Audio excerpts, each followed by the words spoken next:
Contre toute attente, dans la nuit de mercredi à jeudi, l'ex-président sud-africain Jacob Zuma s'est rendu à la justice. Condamné à 15 mois de prison ferme pour outrage, l'ancien chef d'État s'est constitué prisonnier une demi-heure avant l'expiration de l'ultimatum fixé à minuit par la justice. Désormais incarcéré dans l'enceinte de la prison d'Escourt, Jacob Zuma a été condamné la semaine dernière par la Cour constitutionnelle pour avoir évité de répondre aux questions d'une commission d'enquête sur la corruption. Mais si certains de ses partisans lui sont restés fidèles, nombreux sont ceux qui voient cette condamnation d'un bon œil. Il y a eu corruption, alors il mérite tout simplement d'aller en prison. Je suis content qu'il se soit rendu de son plein gré et qu'il ait décidé de se fier à la loi.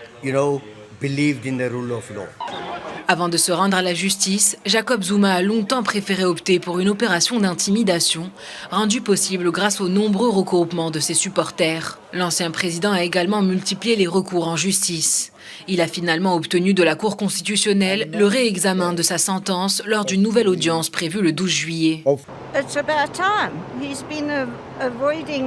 Il était temps, il a évité son arrestation durant des années. Mais je doute qu'il soit emprisonné dans une cellule. Je pense qu'il vit toujours dans le luxe.